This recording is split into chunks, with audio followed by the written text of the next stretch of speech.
اور قربانی ہمیں خدمت خلق کا درس بھی دیتی ہے،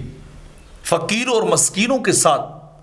تعاون کا اور انہیں اپنی خوشیوں میں شریک کرنے کا درس بھی ہمیں قربانی سے ملتا ہے کہ انسان جب قربانی کا جانور ذبح کر لے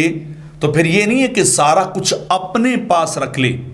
بلکہ کیا ہے اپنے رشتہ داروں تک بھی وہ گوشت پہنچائے اور فقیروں اور مسکینوں تک بھی وہ گوشت پہنچائے جو لوگ سال بھر یہ چیزیں اور نعمتیں نہیں کھا سکتے، ان بھی اپنی خوشیوں میں شامل کیا جائے۔ تو قربانی ہمیں فقیروں اور مسکینوں سے تعاون کا بھی درس دیتی ہے، بھوکوں کو کھلانے کا بھی ہمیں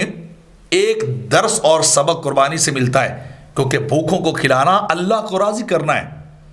جو دنیا میں کسی بھوکے کو کھلاتا پلاتا ہے اور کپڑا پہناتا ہے، اللہ اسے یوم قیامت کھلائے پلائے گا اور کپڑے جنت کے کپڑے پہنائے گا۔ اور قرآن مجید کے اندر رب کائنات فرماتا ہے فَقُلُوا مِنْهَا وَآتِمُوا الْبَائِسَ الْفَقِيرَ،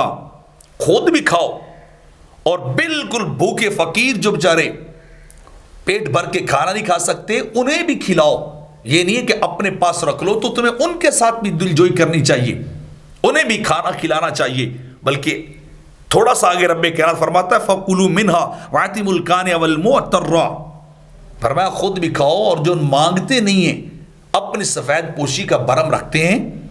لیکن ان کے پاس ہے کچھ نہیں، سوال بھی وہ دستے سوال بھی دراز نہیں کرتے، سوال بھی کسی کے سامنے نہیں کرتے، ہاتھ بھی نہیں پھیلاتے، لیکن ضرورت مند بھی ہیں، تو کیا ہے خود ان کے گھروں میں جاؤ، ان تک قربانی کا گوشت پہنچا کے آؤ۔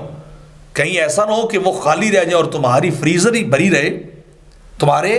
گھروں میں گوشت وافر ہی پڑا رہے اور فقیر لوگ اور رشتہ دار لوگ محروم لے جائیں۔ فرمایا نہیں، 3 حصے کرنے چاہیے قربانی کے گوشت کے، اپنے لیے رکھ لینا چاہیے، رشتہ داروں کے لیے رکھنا چاہیے، اور عام سوسائٹی اور معاشرے کے اندر جو لوگ بیچارے فقیر ہیں مسکین ہیں انہیں بھی کچھ نہ کچھ دینا چاہیے۔ تو یہ قربانی ہمیں سکھا رہی کہ اپنے پیٹ پہ ہاتھ نہ پھیرو، اپنے لیے سب کچھ نہ رکھو، بلکہ فقیروں تک جاؤ، خود دے کے آؤ، انہیں پہنچا کے آؤ، جا کر سب کچھ انہیں بھی اپنی خوشیوں میں شامل کرو۔ تو خدمت خلق، فقیروں اور مسکینوں اور بھوکوں سے تعاون کا درس بھی ہمیں قربانی سے ملتا ہے۔